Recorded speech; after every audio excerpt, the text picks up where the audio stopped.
All right, welcome to today's Explainer. We're going to dive right in today because we've got a seriously fascinating philosophical shift to unpack. We're looking at the writings of author Zhu Fang, and specifically, a piece that tackles something literally almost everyone on Earth struggles with: breaking free from the relentless pressure of modern survival. If you've ever felt completely burnt out by the daily grind, this explainer is going to offer a totally different way to look at your life. So let's kick things off with an honest, maybe slightly uncomfortable question. What actually dictates your entire life? Like what really drives your daily actions, your worries, and your anxieties? Take just a second to really think about what consumes the vast majority of your mental energy from the moment you wake up to the minute you go to sleep. Well, if you're like most of us, your answer's probably wrapped up in the basic grind of survival. Eating, clothing, shelter, transportation, and just navigating birth, aging, illness, and death. We're constantly stressing over the next bill, what we're going to wear, where we're going to live, or just the fact that we're getting older. According to the text, we spend the bulk of our time totally devoted to these pursuits. They basically dominate our consciousness, and because of that, we completely overlook the true purpose of actually being in this world. But what if I told you the actual problem isn't the physical stuff we need? It's a mental trap. This brings us to section 1, Trap of Materialism, the mental trap. What's super interesting here is how the source redefines our whole struggle. The text brilliantly points out that material constraints don't mean that the physical possessions themselves are holding you back. The stuff isn't the enemy. The trap happens when our consciousness falls into materialism. It's when we spend our entire lives pursuing wealth while totally forgetting about the elevation of life itself.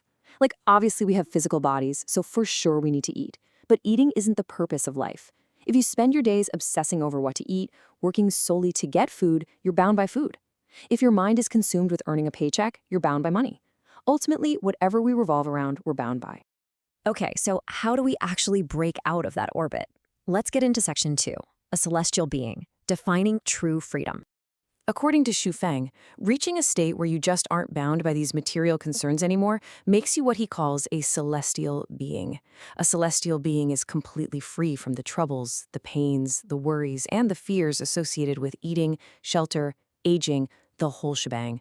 But hold on, before you go picturing a monk meditating in some dark, isolated cave, let's clear up a massive misconception about what this freedom actually looks like. Here's the crucial point. Freeing yourself from material constraints absolutely does not mean you have to reject nice things. You don't have to give up comfortable housing, good food, clothing, tools, or even your money. It simply means that your thoughts and your intentions no longer revolve around acquiring more of those things. Instead, your mind revolves around something way more enduring. You can absolutely have the luxury car. The difference is, your life's purpose isn't tethered to acquiring the next one. So, where does this put us? Let's look at section 3, the spiritual world, hierarchy of worlds. The author basically maps out 4 distinct realms of existence. We've got the material world, where everyday people live, the spiritual realm for celestial beings, the world of the soul for supercelestials and Buddhas, and finally, the holographic realm for gods and the greatest creator. The core idea here is really powerful. Your life exists exactly where your mind is bound. It's that simple. Bound by materialism? You're in the material world. Break free from that, and you enter the spiritual world. You might be totally surprised by who is actually already operating in this spiritual realm right now. It means possessing nothing mentally, right? Meaning you don't toil just for more stuff. So think about intensely focused artists lost in creation, or scientists totally immersed in their exploration. They literally live for the work, not the paycheck. We see this with monks and nuns too, and as the text points out, the Chan Yuan celestials of the second home. They definitely still create material wealth, but it's just a natural byproduct of how they live, not the end goal. To really hammer this whole concept home, let's check out section 4, villas versus thatched huts, contrasting mindsets. Okay, this analogy the author uses is brilliant. Living in the spiritual world doesn't mean giving up comfort. Everyone agrees a villa is better than a hut, right? But here's the massive difference. If a person with a material mindset lives in a thatched hut, they are miserable. Why?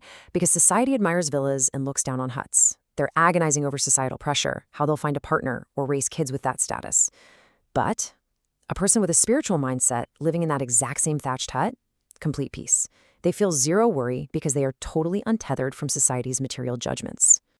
Now, you might be thinking, okay, sounds great in theory, but how does this actually work in the real world? Well, let's look at Section 5, a real-world case, financial data. Let's look at some hard numbers from the Canadian headquarters of Life Chaniwan. Back in 2023, there were 5 Crown of Chaniwan Celestials living there. Their combined income for the whole year, 100,000 Canadian dollars. That means each person lived on a mere 20 grand for the entire year. Which is crazy when you think about it. Compared to the Canadian average of over $43,000, these Chaniwan Celestials are surviving on less than half of what a typical earner makes. And the text asks us a really profound question. Are the average Canadians earning over 40 grand actually living comfortably? Or are these residents earning just 20,000, living far more freely and contentedly? The author argues the answer is pretty obvious. To put that survival into perspective, let's talk about the cost of living out there. Vancouver is totally notorious for its housing market. Just a standard one-bedroom apartment is going to run you at least 1,600 Canadian dollars a month. So, do the math. This creates a stark mathematical paradox. These 5 Celestials receive an average of just $1,660 a month. If rent alone is $1,600, how on earth do they live? Anyone in the material world earning that little would be completely drowning in anxiety trying to survive. Yet the source notes that not only do they survive, they actually live very comfortably and freely. Which brings us to the ultimate resolution of our explainer today. Section 6, Secret to Fulfillment, Higher Quality of Life. How do people living in the spiritual world manage to enjoy way more comfort and a higher quality of life despite having vastly less income? The secret is captured in this profound principle from the text. Unselfishness leads to self, and selflessness leads to fulfillment. By actually stepping away from that obsessive, selfish pursuit of stuff, you open the door to a richer, infinitely more peaceful reality. So I'm going to leave you with this final thought today. The text makes it incredibly clear, whatever we revolve around, we are bound by. If you are bound by whatever your mind orbits on a daily basis, what exactly is holding you captive today? And honestly, what would happen if you just chose to stop revolving around it?